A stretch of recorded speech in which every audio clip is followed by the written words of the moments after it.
got a video for you today. You know how I talk about Lotus mouthpieces all the time? Well, interestingly enough, I really do like Schilke mouthpieces as well. And I have a lot of both, but I found, I don't know what it is about the shape, like the outside shape of this mouthpiece, but man, it's really nice. I don't know, do you guys, any of you horn players out there, do you do this as well, where like one day you like one mouthpiece and then another day you like a different one? I wonder if I'm alone in that, but I hope I'm not, because otherwise I'm kind of nuts. But with that, I think that each day, I don't know, I find inspiration or excitement or joy or passion or whatever in this little thing here. And I think, quite honestly, that as much as I obsess over these awesome fun horns that I pick up, the horn is kind of just like the speaker, right? So if this was your guitar, this is your speaker, right? So does that mean that the mouthpiece is truly the instrument here? You know, I was watching a video the other day of some pro level players, and they were able to buzz on the mouthpiece all of the notes in like one of the practice etudes that you might work on to improve your embouchure and your finger dexterity and things like that. And it never really dawned on me that that might be a great way to practice if this, in fact, is the most critical part of this whole assembly, is the mouthpiece. So I don't know. What do you think about that? So 2 questions here today. Do you guys change mouthpieces all the time like I'm telling you I do? And do you think that the mouthpiece is actually more important or equally as important as the horn itself? Now, for me, I guess I'm inspired by mouthpieces, but I really look at them as I need it to work or feel right. And I guess, the more I think about this, I guess that's how it is with the horn too. Like I look at a horn like this, for example, this is the Galileo da Vinci horn that I've been just gushing about of late. And this particular horn, just, I don't know what it is about it, but it inspires me. And I play it really well for me. Like I can just pick this thing up and go.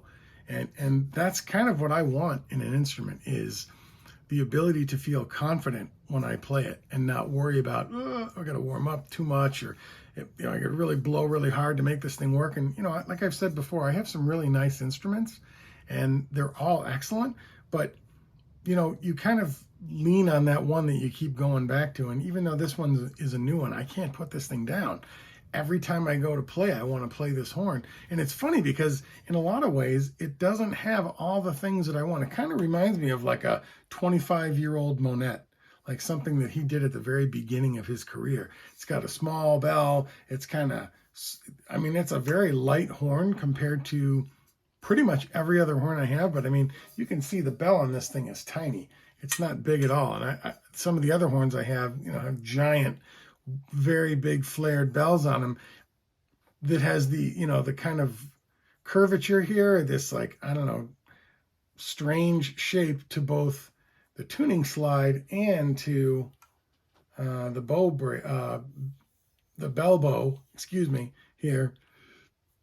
But it doesn't really have, it has the heavy-ish style, but these are not. I have horns that have way bigger end pieces on them, bottom caps, top caps. I don't know. This horn just, it has really, the valves on this thing are just really fluffy and bouncy. I don't know. What do you guys think? When you play your instruments, is this what you think about stuff like this? Or do you just pick up whatever you got and play it?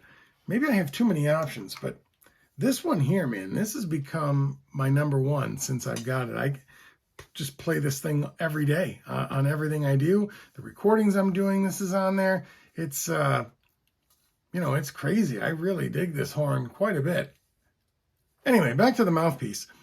I think that, well, one of the reasons I went with the 3-sized rim on in Lotus is because I play a 13 in Schilke, and on the Lotus website, it matches the 3-size rim with a 13-size Schilke. So that gave me the ability to have all these different mouthpieces, but all basically, the same kind of feel, although I would argue they don't feel anything the same, but at least they're the same size. So I'm getting the same kind of pressure points on my embouchure. So I'm not going from like, you play this like a 13 and then you go and play like a Bach 1, which feels like a trombone. It's so big on your mouth by way of comparison. So I can switch between these things pretty quickly and pretty easily. But I don't know. It's just weird. Leave me a comment because I'd be really interested to know. Like some days I play some mouthpieces better than others. It's like kind of like if I pick up the horn and don't play it well, I'll immediately switch a mouthpiece and be like, oh, look, I'll try this or try that. But in the end, I kind of go back to the same few. Like I said, I really like the Schilke 13B, the 13 with no suffix, and then the 13D4 is what this one is. And I think that's a little bit deeper of a cup. But man, I don't know. I really play these Schilke mouthpieces really well. And it's interesting because, the Lotus mouthpiece is brand new tech. And these are, some of these Schilkes that I have are for sure old. Like they're not even the same like stem height. They're just completely different mouthpieces. It's really kind of strange. And one I picked up recently doesn't even fit in this horn right. I don't know what happened to it, but they're all very different. Anyway, I guess I'm kind of getting off topic, but in the end, I really think that the mouthpiece is such a critical thing to the instrument, obviously, right? But how much, it's so funny because I've said this before. It's like, my entire academic career, I played a Bach 7, 5, and 3. That's the progression I went to. And then I, stopped playing for a while. But I ended on a 3C. But I never had a different mouthpiece, different brand, different sizes, other than those 3 for like the first 15 years I played the instrument. Right? That's kind of crazy. And now I have like, 150 mouthpieces from all kinds of different manufacturers. And I still don't have one from everybody. There's so many choices out there. But I think for me, I landed on Schilke and Lotus are the 2 trumpet mouthpieces that I go back to and use most often.